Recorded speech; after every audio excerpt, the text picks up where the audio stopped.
podcast is part of the Sports Social Podcast Network.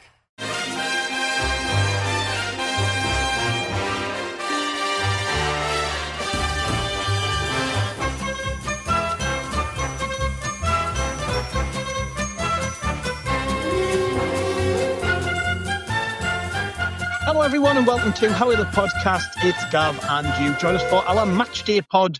It's Sunderland versus Brentford back at the Stadium Light this afternoon for the second time in the Premier League this season.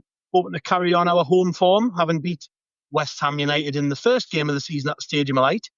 Brentford are a decent team, but also being tipped to struggle alongside ourselves this season. So should be an interesting occasion. Before we get going, I would advise that if you haven't already, listen to yesterday's pod where I spoke to Sam Tabuteau from the London Evening Standard, where he gave us the lowdown on Brentford and what we can expect. But today, it being a matchday pod, there's a few reporters here with us to chat all about Sunderland. So, first off, we've got Andrew Smithson with us. Hello, mate. Hello, Gav. You keeping well? I am, mate. I am. It's nearly the weekend. Or it is the weekend. People are listening to this on a Saturday. We've got to stop dating these pods when we're talking. It's me who's doing it this time. It was Ant the other day. I think it was you the other week. Everybody keeps dating them. It is match day. So, yes, I'm looking forward to this afternoon, Andrew. Not so easy now, is it, Gav? No, Right? no, I've put myself in line now. And also with us is Johnny Hawley. Hello, mate.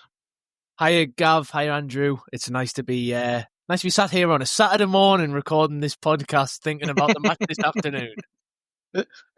Imagine we were actually recording this on a Saturday morning. Bear in mind that the podcasts every day, or reaction pods, go live at 6 a.m.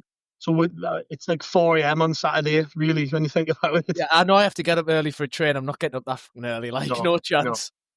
No. So, like I said, we are playing Brentford today in the Premier League, Andrew. These are a team who, I think when we saw the fixtures come out, we were looking at it and going, oh, that's a chance to get going again and get some points on the board. You know, look at that opening month of the season, playing West Ham, Burnley, Brentford.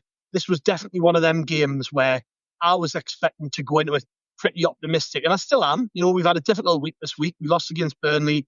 Obviously went out in the cup on penalties during the week, and then Brentford have actually put 2 back-to-back wins together and 2 clean sheets as well. And to be honest, I think if we should take anything from last week's experience, it was that you cannot underestimate any team in the Premier League. We lost to a decent Burnley team who defended very well, showed 2 moments of quality, and they reminded us that whether we think it's possible to go somewhere and get a win or not, it isn't just as easy as that. You've got to really hope that everything goes your way on the day. And I'm going to say it's probably a good thing that we had that humbling experience going into this one, because I think it's just reminding everybody, you know, keep your feet on the ground. It's a long old season, and you know, teams are going to be coming to the stadium like Brentford and going, this is a chance for us to get 3 points. So I'm not expecting them to be an easy touch later on this afternoon. And yeah, I'm just a little bit more grounded than I probably was in the hours preceding the West Ham win. I certainly need to be kept grounded because I'm shocking for running away with myself and thinking, we've meet your mate. Yeah. I'm the same. So yeah. We've beat West Ham 3-0. So what's it going to be? Conference League, Champions League, or will we settle for the Europa? You know. But yes, the Burnley game was a little bit of a wake up call. I wasn't too disappointed with the way the game panned out because we didn't lose because we were outclassed. I would have really panicked if we were outclassed. But it was just that reminder that it's a cliche, but there's no easy games in the Premier League. And we do need to remember that because there is a tendency to look at Brentford and think, small ground, small budget, blah, blah, blah. This is an easy 3 points. But even though they're in a transition period with a new manager, they're still going to be capable. And for us to win, we will have to be switched on. And that's going to be the case week after week after week. Yes, it is indeed. And like I said, Johnny, I think regardless of how we feel, I think Brentford are going to be, and their fans and their players are going to be well up for this today because, look, as much as we love Sunderland and we think Sunderland are the greatest football team walking the planet, and we we absolutely adore our football team, we're viewed differently by other clubs, and being basically the third of the three promoted teams, given we won the playoffs, we're going to be seen as a sort of a must win for a lot of these teams coming to us. Now that might be fatal to them. They might come to Sunderland and underestimate us, and then we could spring a surprise. Maybe in the way West Ham did. West Ham will have viewed Sunderland as an opportunity to take 3 points and didn't. But you kind of do have to keep that at the back of your mind, don't you? That teams are going to be coming to us and they're not going to be settling for a point. They're going to be coming to Sunderland thinking, we've got to win at Sunderland if we want to progress this season. Because a trip to Sunderland or a game against Sunderland, it isn't the same challenge as a Man City, Liverpool, Chelsea, Tottenham, Arsenal. You know what I mean? It is a very different prospect. But at the same time, we're going to have a full stadium. The atmosphere is going to be good. We know because of the last 3-4 home performances, or just generally performances before the Burnley game, that the players and the fan base are very connected at the minute. And whilst Brentford might be turning up thinking, this is a chance for us to get 3 points, it isn't going to be straightforward for them either, is it? It's not. It's going to be a really, really difficult game for both teams in a lot of ways because, as you've correctly identified, we've got loads of advantages being the home team and, still really new to the division in the sense of this season. Obviously, we're not new to the Premier League, but, still very much finding our feet again. But also with that comes all the enthusiasm still there, from the promotion and the start of the season. And while we've had the disappointing results in the league and in the cup between this game and the West Ham game, in a sense, like for the home fans, this is the first time they're seeing the team again after West Ham. So that a lot of that positivity is still going to be there, and we can harness that into some momentum and a really big atmosphere. But then, as you say, Brentford, a lot of people, myself included, were saying before the season started, they'd be one of the teams you'd be looking at as a promoted side, thinking, if we're going to have a chance of overhauling anyone, they're going to be near the top of the list. But they got a good result against Villa, didn't they? You can quibble with the way that they've played the game in terms of the possession numbers and all the rest of it, but the facts are they've took 3 points off a team who were playing in the Champions League last season. So no matter how you slice it, that's a good result. They'll be coming here, you'd think, if not full of confidence, then certainly, with the wind in the sails a bit. So it's going to be, for me, it's going to be massively a question of how the atmosphere is on the day. And if it's anything like it was against West Ham, that's a huge, massive advantage we've got to try and, really utilise. And by we, obviously, I mean the players. We as fans, we can do what we want in the stands and we do what we can to create the atmosphere. They've got to turn that into fuel for a performance. And then conversely as well, from Brentford's point of view, they'll be looking at it and thinking, if we keep them quiet for a bit and start to, get a little bit of that anxiety in, a little bit of that nervous energy, if we can then turn that round and feed off that and really put it up them, it could become a massively difficult game for the home team. So, it's a huge opportunity for us. It is, as you've both said, you have to look at this game and think this is a chance of getting 3 points, but it's far, far from an easy guaranteed win. There are none of those in this league anyway, but certainly this weekend, I'm expecting a really hard game of football, a tough game, and not the kind of game where you see, teams putting together 10 and 15 one-touch passes in a row as they, glide from one end of the pitch to the other. I think it's going to be a real battle. You're right. It's going to be a tight game. Just something you touched on there, though. I think teams will come to the stadium alight and they'll say, keep it tight, get the crowd kind of on the players' backs. One thing I've got to say was really impressive at Burnley. I don't think anybody left. I don't think anybody left early in the away end.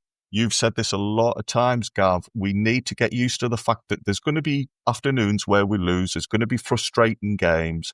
But there does seem at the moment to be this sense around the fan base of, no, we're gonna stick with them. At West Ham, it used to be the case all the time. If Sunderland were winning, you'd have thousands of people streaming out the game. But everybody was there. Everybody was back on the team for the 90 minutes. It was the same against Burnley. I know online there was a bit of discourse, but people seem to be fully behind the squad. And I think, just with you mentioning that thing there, Johnny, about how away teams are going to come here and look to spoil things and look to get us wound up, I don't think that's going to happen. I think we are just going to permanently behind the team. And that, again, it's another cliche, but that will be a big advantage to us at the stadium this season. Well, it's a hangover from the last time we were in the league, isn't it? 8-9 years ago, it was the case that if you turned up at the stadium light and kept the game even halfway quiet for about 20 minutes, you'd start to see, because people were just, ground down into the dust, weren't they, in terms of the resolve and the motivation for supporting the team. There wasn't really much there to support, so all you needed to do was knock it around for 5 minutes and not give us a sniff, and you'd have grumblings and the odd boos or the odd jeers and stuff. I think you're right, Andrew. We need to work hard as a fan base to shed that label, because we take yet another weapon away from the opposition that they can use against us. Yeah, it was a very different club then, and there were times when you can fully understand why there was frustration on show. It's not a dig, but yeah, you're right. This legacy is still around, and it is something clubs assume of us. So yeah, all we can do is shove it back down their throats and say, no, do what you want. We will be back on those 11 lads 100%. Yeah, I think there's generally a consciousness about the role we play as fans at the minute that hasn't previously been there in the Premier League, I don't think. Certainly not as widespread as it is now. I think you're right when you talk about the fact that both games this season, home and away, the fan base have turned up in numbers, as we always do, but we've also not just turned up, we've actually played a part. And I think when you're conscious of how big a role you actually play individually and collectively, I think when you're conscious of that, you then start realizing, actually, we are a massive part of how this works. And that's been shown again. I mean, ourselves, Love Supreme, this is Wearside and the club working together ahead of this game to kind of rally the fans again and remind everybody, this is our time again. We've got to keep this going, this momentum, this brilliant feeling. It worked against Coventry. It worked against West Ham. There's no reason why it can't work against Brentford. I think there's a real realization that as fans, we've got a huge part to play. And that really, if we're going to stay in the Premier League, I think it's going to hinge on our home form more than anything. If we can pick up 7-8 wins somehow at home this season, which would be massive, would be absolutely massive. But if we can do that, you're then looking at your away form and going, we don't have to win too many away from home, pick up points here and there, get draws. But generally speaking, it's going to be the home form that makes the difference.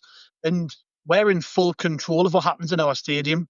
We're not, when we're away from home, we're going to go to the Tottenham Hotspur Stadium with 80-odd thousand there, whatever they've got, 60-odd thousand at West Ham, 70-odd thousand or whatever it is at the Emirates, yada, yada. You know what I mean? These are massive grounds where even if we do sell our end out, we're not in control of what happens in that ground.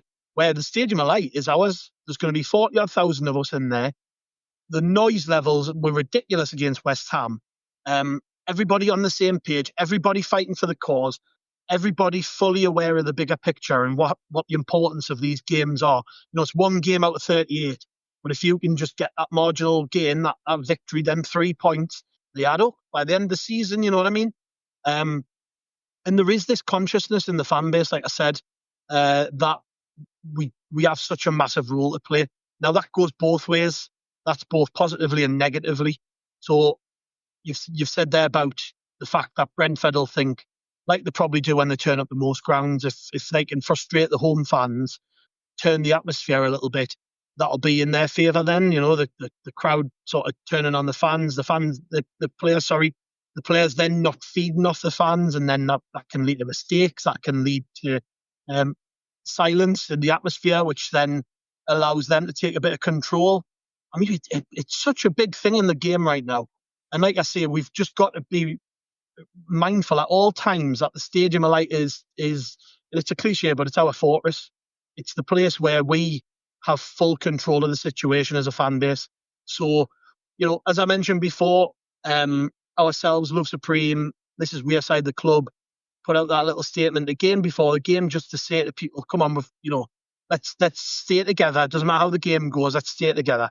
Because it's going to be huge. It's going to be absolutely huge that we do. And I'm hoping that means, people get into the ground early, they cheer the team off the bus again.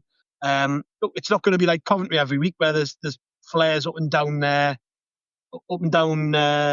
Western Way and greeting the players at the Colliery Tavern and all that. But still, get in the ground early, be noisy, wear your colours, chant through the game. When we struggle during moments in the game, kind of get over it quickly, remember what the bigger picture is, and stick with the lads till the very end of the match. And that might not be enough. That might mean that Brentford still win the game. On the day they may have more quality than we do. That's going to happen as well, by the way. It doesn't matter what we do as fans. We can sell the ground out and be noisy and do every little thing we can.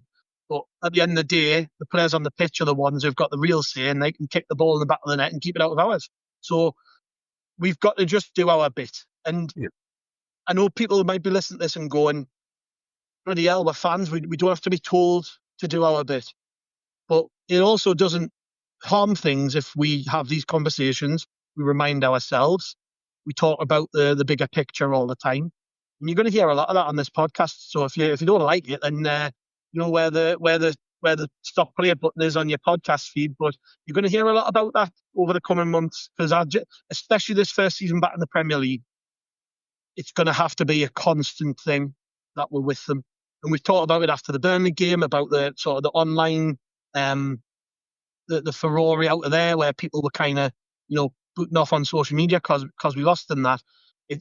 This is online, this is in the stands, this is around the ground, this is everything. I like that you called it a first season back in the Premier League in the midst of that. That's nice. I like that subconscious optimism coming out of you there. As if anyone was in any doubt that Gav's one of the most optimistic Sunderland fans in the known universe. But there's a bit more proof. What he meant to say was this is our first title charge, Premier League title charge in a few seasons. Gav's right, though. There is only so much we can do. But the players do appreciate it. How many times against West Ham, and even at Burnley, in fact, did we win a corner or a free kick or whatever? And then you look and see Noah Siddiqui or Diarra is standing in front of the terraces, raising the arms, and trying to whip the crowd back up. I think the players recognise this as much as anything else. And the phrase you used there about we all need to remember the bigger picture, and if you don't want to listen to that phrase, switch off. I agree entirely, and I must say the club in general are very good at recognising the bigger picture. If we do lose to Brentford and have a couple of iffy results, I'd be very surprised if there was any panicking internally. I think the club can see the long-term aims, realise there's going to be ups and downs in the meantime, and the quicker I get used to that and the quicker we all get used to that, the better for everyone. Yeah, and just to add a final point on that as well, I mean, totally agree with what you both said. Every word, I think, absolutely resonates and should hopefully resonate with the vast majority of the fan base and certainly the people listening to this. But I think there's sometimes as well, there's in all of English football, actually, this is quite common, but I think there's sometimes a perception that relying on your atmosphere or having to create atmosphere or having to try and manufacture stuff in terms of, you see when people sneer at like Crystal Palace for having drummers in the stands and that and coordinated whatever, but then you see PSG rock up for a Champions League game and they've got a whole stand of ultras coordinated behind the goal, not even looking at the pitch half the time, but creating a hell of an atmosphere. And I think the point I'm trying to make is, some of the biggest and most successful clubs in the world rely massively on the backing of their fans, on a match day, the people in the stadium, to create an atmosphere and to create a an energy that the players can then feed off. So, I think basically I hope people can see that it's not just a sort of a tacky kind of, it's all just for show. There is a genuine competitive advantage to be had there, and it's something that teams with a lot more trophies in the cabinet than us have worked out. So, the sooner we can get that to be part of our armoury, the better. Palace are a great example of that because, you might not like sitting next to a fella who's banging a drum, but you'll love the fact you've just won the FA Cup. I could put up with a few annoying trumpet players or whatever it is. If we're at Wembley and compete. There we go. Let's get 2 or 3 trumpet players sat next to Andrew in the stadium and see how long it takes before he loses his loaf. Sorry, sitting in the next block to me. So it can have an influence, and at the moment, I think everybody's on board with that. We are doing our bit so far, and it's really good to see. And also, the other fact is, it's just more enjoyable. Who wants to be sat Saturday afternoon, bored, stiff, everybody just with their arms folding, tutting, miserable? If Sunderland are losing, you might as well stand up, make a bit of noise, even if it doesn't encourage the team to pull it back around and nick a result. At least you've had a bit of a sing-song and you wave your arms around, and it's a little bit more enjoyable for everyone that way. That's what Leeds did last week at Arsenal, didn't they? They were getting absolutely battered and they never shut up. Huh? And, sometimes you've just got to look and go, wait, yeah, not our day-to-day, lads. Let's just enjoy the afternoon. It happens. Absolutely happens. The other thing I just want to, just before we kind of move on to the game itself, I just wanted to talk about was, or at least mention, after today's game, we've only got 2 home games before November. So when you think about the opportunity to make your home advantage count, we haven't got a lot of chance to do that. We play this game. There's then the international break. We've got Villa at the back end of the month. Then there's another international break in October. Then we play Wolves. And then we don't play at home again until the 1st of November. So, when you think about it, that's like 2 months where we only have 2 home games. So when I'm talking about making your home form count, I know that, look, we're still going to have after this, we're still going to have another, 17 home games? 17 home games after this. I had to really think about that there, We're going to have another 17 home games after this. So there's plenty of chances to make our home advantage count. These first few months of the season are so important, especially when you look at what we've got coming at the turn of the year. They're massive. So yeah, let's make sure we do make it count when we get the chance to do so. Anyways, onto the game itself. As I said at the very top, I did speak to our Brentford correspondent, Sam Tabuteau, on the pod yesterday, so you can get more of an insight into what they're like by listening to that. But just as a general overview, Brentford, a lot of change over the summer. Thomas Frank left, 7 years in charge, went on to Tottenham, went with their best wishes. Captain Christian Norgard went to Arsenal. There was the protracted saga over Brian Mbeumo, their top scorer from last year. He's now at Manchester United and had a decisive moment in the Cup, didn't he, during the week when he hit the crossbar against Grimsby to send Grimsby through on penalties in what was one of the best penalty shootouts I think I've seen in a long time. Never been so happy to see a team in black and white win a game, by the way.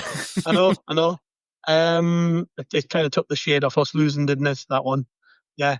And there's still the situation with Johan Wissa, who it looks like they're probably going to hang on to, but Keith Andrews confirmed in his press conference that he won't be involved, which is good news for us because he's a cracking player. So this is a much changed Brentford team. They have spent a little bit of money. They brought in Kieran Kelleher from Liverpool, who I think's one of the most underrated keepers in Europe. Just an outstanding player, has been for a number of years now. That's a really good signing for them. Dango Otara came in from Bournemouth and actually scored, I think, last weekend. So he's already hit the ground running and came in for a lot of money. But this is a much changed Brentford team. And I suppose the biggest one from our perspective would be that they've got Jordan Henderson in midfield. And that battle should be interesting because I was looking back and he's had a few spicy encounters down the years with Granit Xhaka, a few scraps on the pitch when they played for Liverpool and Arsenal. So I'm looking forward to seeing them two roll it back and go at it. But Brentford, a different team to the one that's been so successful over recent years. And I do think, Johnny, we've really got to capitalise on that because it's so early in the season. We capitalise on the fact we played West Ham at the start of the season because they're in a bit of disarray and we were buzzing. We didn't capitalise against Burnley because that was their first home game of the season and they were buzzing. By the same token, Brentford are still adapting to having changed so much, still dealing with not having their best current striker available. So we've got to really take that advantage, I think. And I think that's going to have to reflect in the performance, pretty much like the West Ham game. Get right at them from the first minute and make big tackles, big interceptions that get the crowd behind the team from the first second, really. Yeah, this is something that I was going to bring up myself if you hadn't just touched on it there, but it is important to remember that the position we are in the season is quite not unique because everybody has games at in the first few weeks, but the position we're in with respect to the specific teams that we're playing is quite unique because as you've just ran through with Brentford, yes, okay, all the transfer upheaval that's already happened, but Johan Visser is a perfect example. Let's say he doesn't go anywhere, because I think that there's still maybe murmurings he might end up at Newcastle possibly or whatever, but let's say he stays.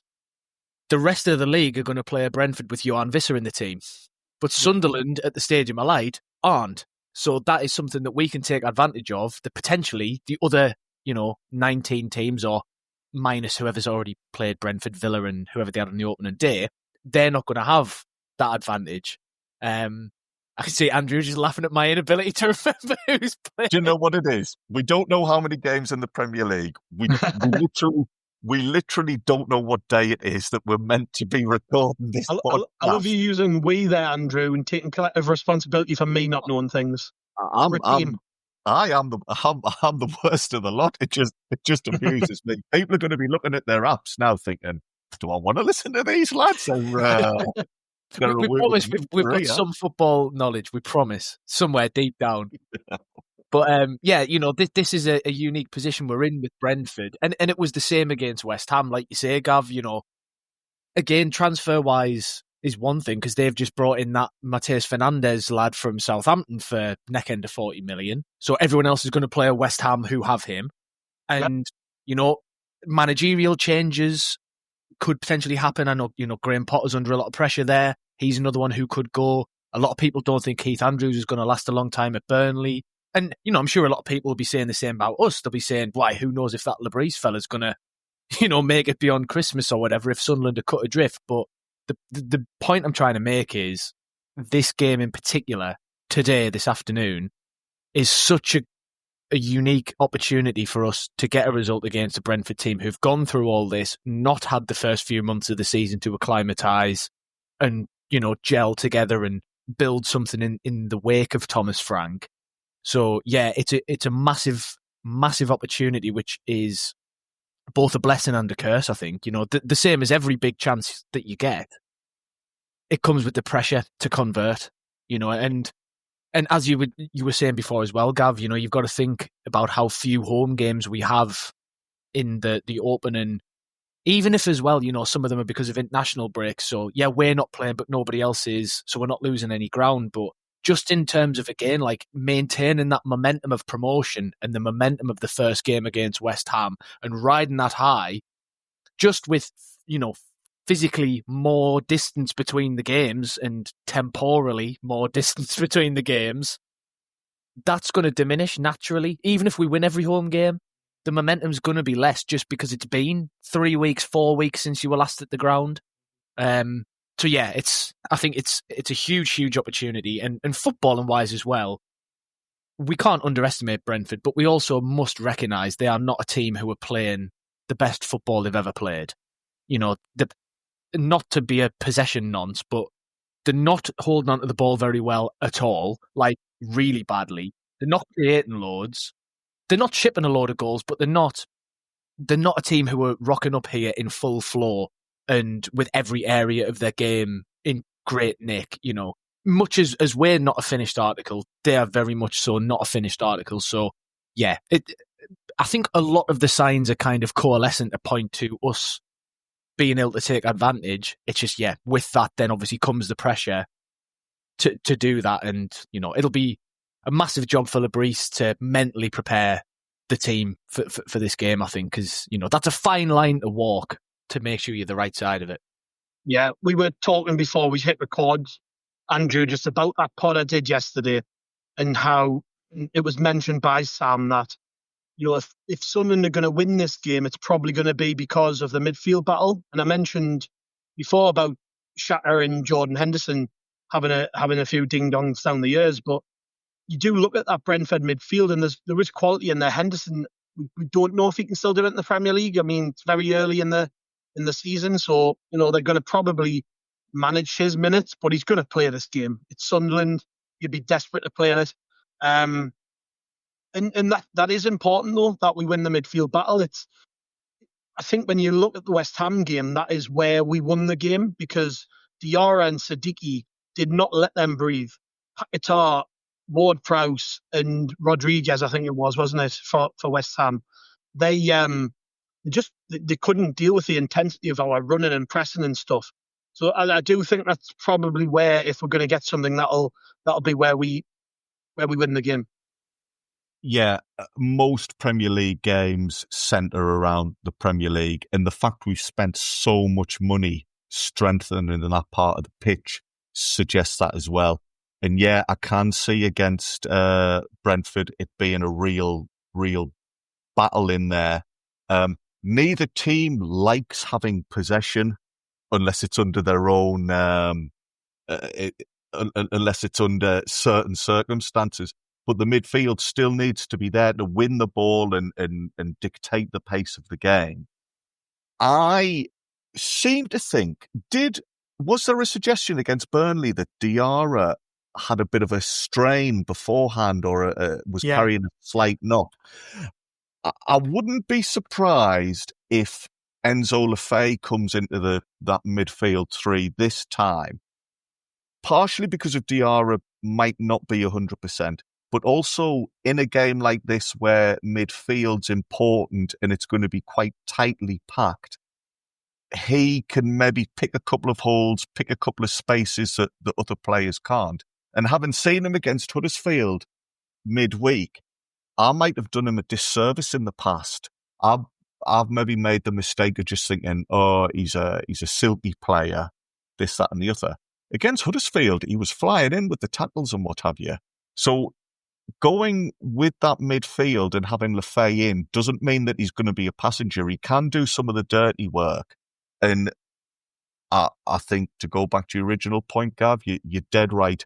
That will be where the game is won or lost against Brentford. Yeah, it is, and obviously we've got to take our chances, which we didn't do against Burnley. We had two really good ones in the first half. Mayenda and Shemsden Talby both had really good opportunities to make it 1-0 to Sunderland and didn't. It was the first thing that Régis Le Bris was asked about in his press conference yesterday. Sorry, I'm dating it again. When talking about the game, and that's the other big selection headache that he has, Johnny, isn't it? Is who leads the line this afternoon? And I would be half tempted to start with Mark Gue. I really would. I just think he's very different to the other two lads who can come on and provide us with a bit of energy and pace and when they've got fresh legs, run the tired legs, that could be useful. Where Gue's more of your typical front man, you can hit it up to him, you can get crosses into the box, you can maybe rough the centre halves up a little bit. I get the impression he's more that type of player. But then at the same time, I can see a world in which Isidore starts this game because, look, he scored against West Ham. He came on again. Well, he actually moved on the left side against Huddersfield during the week and looked okay. So Isidore's not done anything wrong. So there's the options up there, isn't there? And that's kind of what Régis Le Bris said. I've got a number of options in that position where I can change things around. But he didn't rule out Mayenda starting either. So what would you do?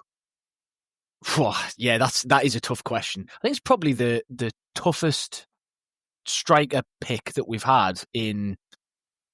I mean, you must be going back probably, without exaggerating, 4 or 5 years to the point where we've had this many legitimate options to pick from. That where you could also, I think, you could make a genuine argument for any of them. I think you've just laid out a few reasons there for Gue that I also do agree with, and I think I'm with you. I've got a sneaky feeling that he will start Gue, actually. I think that's what Régis will do. And for the reasons that you said, he's more of a focal point. He can offer you things that the other two can't. And crucially as well, in a game against a team who we presume are going to play quite deep and compact, there isn't going to be the amount of spacing behind that a pacey forward would want to take advantage of. Having said that, Mayenda currently has the shirt. He started both league games, ended last season with the shirt, has scored.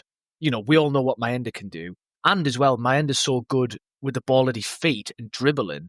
That could be a weapon you could use against a low block type team where the spacing behind isn't really going to be there. But if you can beat somebody with the ball at your feet, there's going to be space behind them because you're going to have got past them. So that's another weapon. And Isidore as well, obviously, for me, I think he's got the most pace, the most raw pace to get in behind with. So, if there's ever a space behind in the game, Isidore's the best place to take advantage of it. And I think he's got the most natural striker's instinct in the sense of every time he gets the ball, his first and second and probably third thoughts are run towards the goal and shoot. Maybe not even the first bit, maybe just shoot. Like, he loves having a go. So again, in like a tight game where chances are probably going to be at a premium, do you gamble with an Isidore and think, that old, classic of who do you want the ball to drop to in the box? I'd argue in a total isolation, I'd have Isidore over Mayenda for who do I want the ball to drop to. It's just everything else about Mayenda's game that separates him from Isidore. And yeah, so it's a really, really tough call. I think personally for me, I would go Gue, Mayenda, Isidore in that order. And I think that would be both for what I think Le Bris will be thinking and what I'm thinking. But as I say, I think no matter who of the three starts, there are justifications for them. And there'd be, parts of the game where I think they could thrive. The thing he's got to consider is the fact that we've heard this from Sam on the pod yesterday, that Brentford don't like to have the ball. They're the away team. So where Mayenda and Isidore probably at their best is when a team's running back towards their own goal, leaving loads of gaps in behind. You're probably not going to see much of that in the first 60, 70 minutes if it's tight. You're going to see a lot of Brentford camped inside their own box. And in them situations, when you're trying to work the ball wide and get crosses in the box, you want a strong header of the ball in there, I think. I genuinely think, well, we'll see, but I just think Le Bris might go with Gue for this one.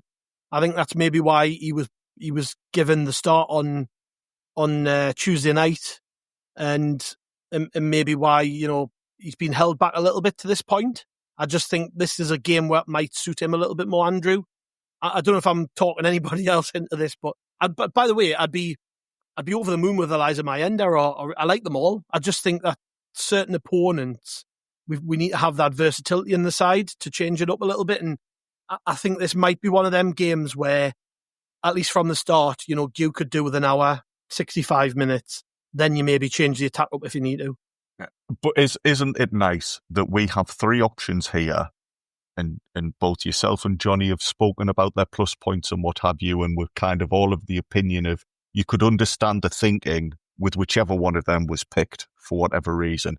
You can also be confident that Le Bris is thinking all of these things and coming up with the best solution. He doesn't pick a player because he's a favourite, or he doesn't stick with the same formation or tactics. He will change things around game on game.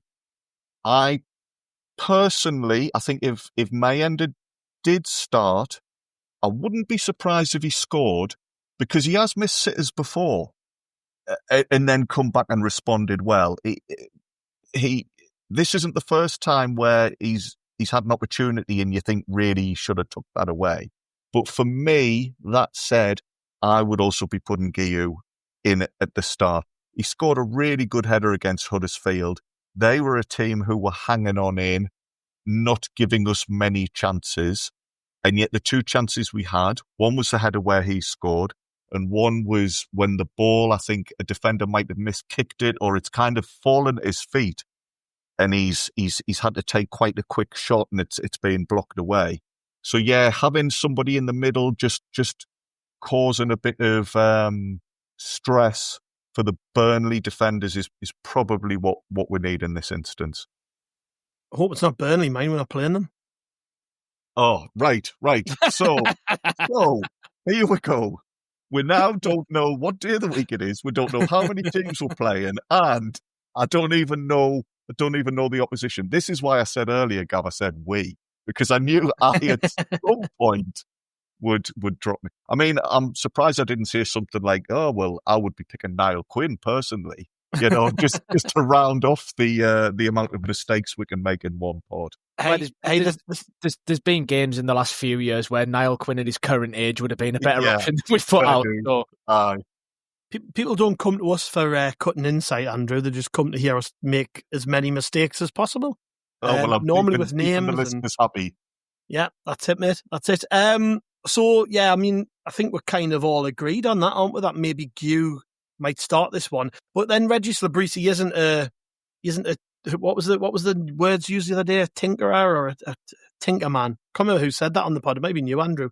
He isn't much of a tinker man, is he? So you wouldn't be surprised if he kept the team relatively unchanged, really. I guess, the other thing to consider is who plays at the back, because we've got options there again. I said this, I turned to my mate and said this at the game the other night, but if we just signed Arthur Masuaku as a centre-half and then you'd seen him play like that against Huddersfield, you'd have been saying, get him in the team on Saturday at centre-half. I thought he looked really good against Huddersfield. But obviously we're not going to start Arthur Masuaku at centre-half today. But there is a chance that Nordi Mukele might come in. I think he didn't say he's not going to play, but he wasn't brimming with enthusiasm at the suggestion that Mukele could start at centre-half today. He kind of diverted the conversation to talking about how we've got two really good right-backs in the squad. He said, he can play here, but we've got two really good right-backs in the squad, so I don't think Mukele is going to come in. And it's probably more likely to be, again, Jensen Seelt, who is in a really weird situation, isn't he, Johnny? Because everybody knows that the club want to loan him out. Everybody knows that he's got a queue of clubs waiting to sign him. The deadline's on Monday night. Yet, in every game this season, we've needed him. And I know that's not probably going to be the case coming out of Monday, because we're likely to sign one, maybe two defenders. You see us, the Lusumi thing's not going away. We've been linked with Aguerd at West Ham. I'm sure there are many other names of players that we've got irons in the fire for. But still, we need him now. And it must be a really strange situation for Seelt. Kind of like a dress rehearsal to show clubs what he can do. The absolute epitome of putting yourself in the shop window, isn't it? Like, you couldn't get a more high-profile shop window to go and stand in if you tried. But yeah, no, it is strange, isn't it? I mean, we've talked about this a few times, and I think, we talked about this the other day, didn't we, Gavin, the sort of big transfers pod we did. He's in a strange situation where, as you say, we currently need him, but obviously his immediate future isn't really at the Stadium of Light. Because if it was, then the club wouldn't be lining up loan moves for him. And I don't mean that in a bad way. It's, I think he needs the move and he needs the football. But the fact that the club have lined it up and are willing to sanction it, by all accounts, kind of when the other body's in the door, it tells you they don't think he's currently at the level that they need. So, yeah, it's very much a marriage of necessity is Jensen Seelt in this defensive partnership at the moment. But having said that, I also don't really have any problem with it, because as much as I think he needs to move away, I don't think it's because he's not good enough. I think it's, as we all know, he's had such bad injuries and missed so much of his development. He needs to go somewhere where he's guaranteed to play every week, and that place isn't here. But while he is here, he looked all right in pre-season, and then even though you can't really, you can't form your opinions off that, he looked okay. And then he's come in against West Ham, and yeah, he wasn't amazing, but he was fine. We didn't concede a goal with him on the pitch. Came on against Burnley, and again, without being brilliant, he's still all right. He can do the basics and he can defend. So he's he's got a place in the team. Yes, because of injuries, but also on merit. He's at the put in some fairly hard yards to get to this point. So I've got no qualms about seeing him play. I just I think, yeah, he's his place in this team is clearly just a matter of convenience at this point. And to the point about Michele, Le Bris can say all he wants, so I see him as a right back. I think, without pretending I know Le Bris's inner thoughts, if he does think that, I think he's a bit silly, because it's pretty clear for everyone to see that Trey Hume is good enough to play in the Premier League, and again has the shirt and is usually quite a dependable player, not very prone to breaking down and picking up loads of injuries and what have you. So, he's gone and said it now. Yeah, no. That's it. Hume down in the second minute tomorrow, getting stretchered off with gas in there. Sorry, Trey, I didn't mean it. I'll send you some flowers. But historically, I'll cover myself. Historically, his record with injuries is pretty good. So if Michele is coming in as a pure right back, that would seem strange, because then one of those two players is going to miss out. To me, I think it's pretty obvious he's been brought in. Yes, I'm sure he can play right back brilliantly well, but I think he's more with an eye on being able to play in that centre-back position. I just think it's probably a little bit of a bridge too soon. They threw Alderete in early when they probably didn't really want to, and it was all right, but I would suspect they're very reluctant to do that again unless they really, really need to. Yeah. There's been a few murmurings this week about Alderete maybe picking up a knock in training, but then Régis Le Bris, when asked in the press conference, have you got, other than Ballard, have you got any other injury concerns? He just brushed it off and went, no, we're all good. So either he's trying to keep that one close to his chest, or, whatever the issue was is kind of blown by and he's going to be fit to play. If that is true and Le Bris is just kind of playing his cards close to his chest, though, that just backs up what Johnny's saying. The club won't just rush a player in. Alderete, we led to believe, didn't have a full pre-season either, and he did have to be brought into the team against West Ham.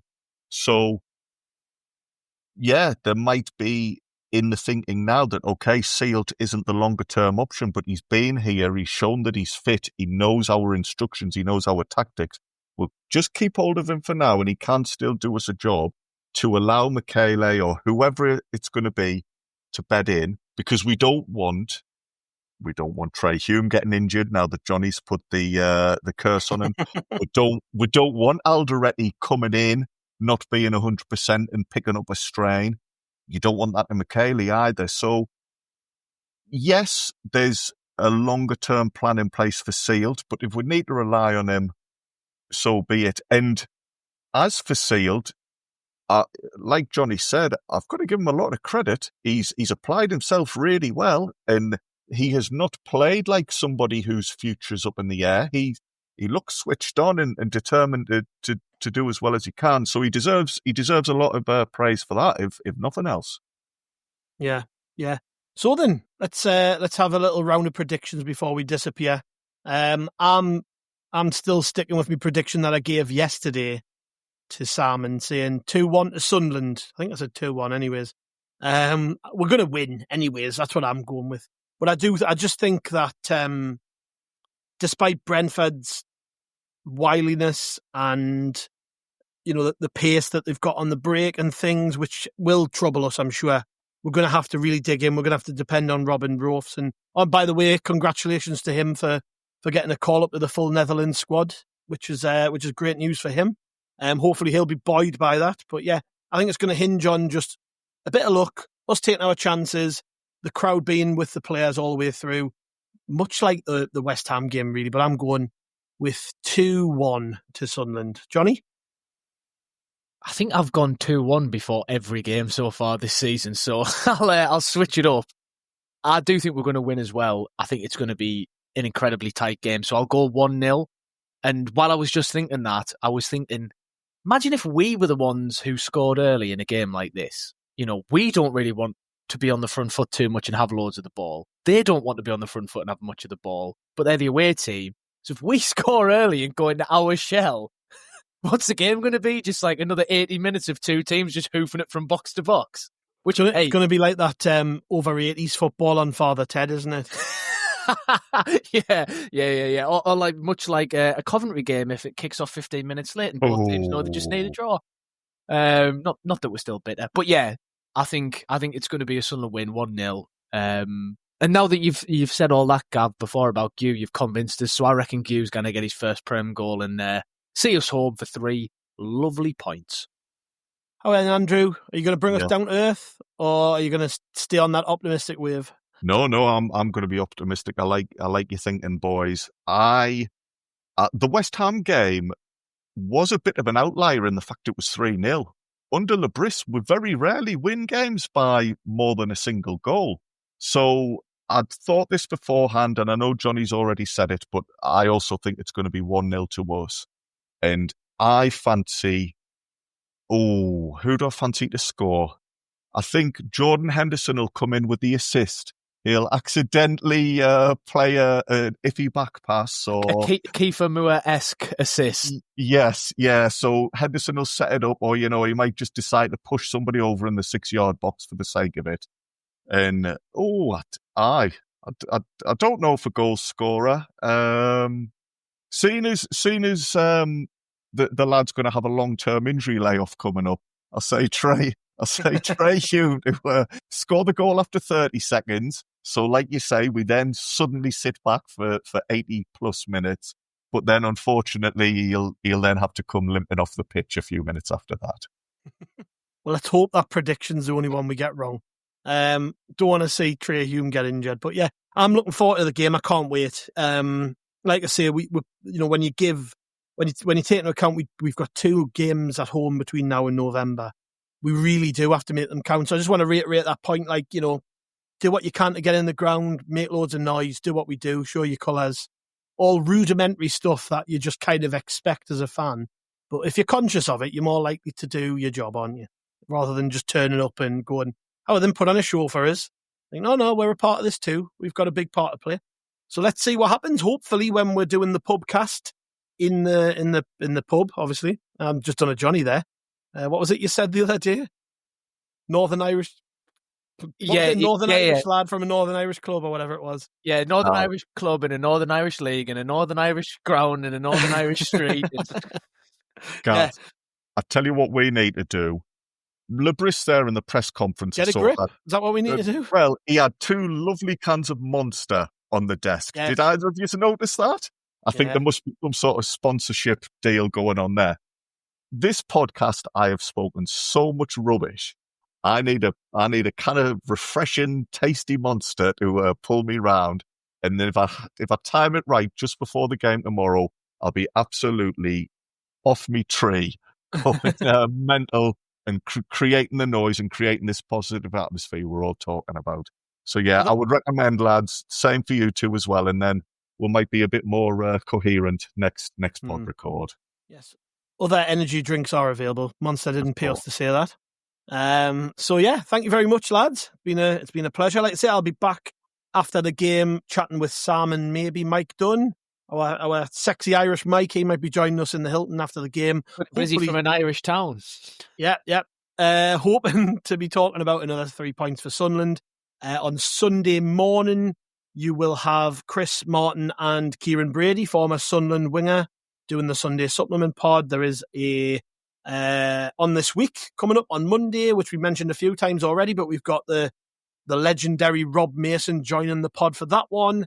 And then there will be, on deadline day, there will be a pod. I think there's a few lads going to be jumping on just to chat around the actual deadline. So there'll be a bit of recording going on 30 minutes before, a bit of recording going on 30 minutes after, and maybe we'll have some nice breaking news to react to and stuff, which will be on the feeds, and it'll all lead up nicely into the week. I think we've even got Scott Wilson on Tuesday morning too, so that'll be going out Wednesday. So literally a cram-packed schedule, and we're going to keep going right over the international break with different bits and pieces. So if you're not already subscribed, and if our complete fuck-uppery hasn't put you off to this point, make sure you get subscribed to us. We are here every single day with brand new podcasts.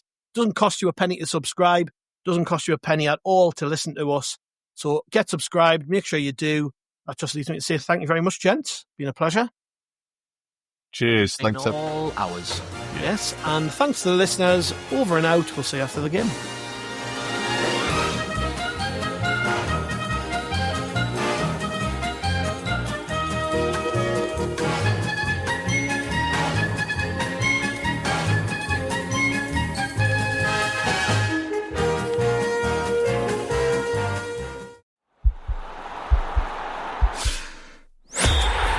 podcast is part of the Sports Social Podcast Network.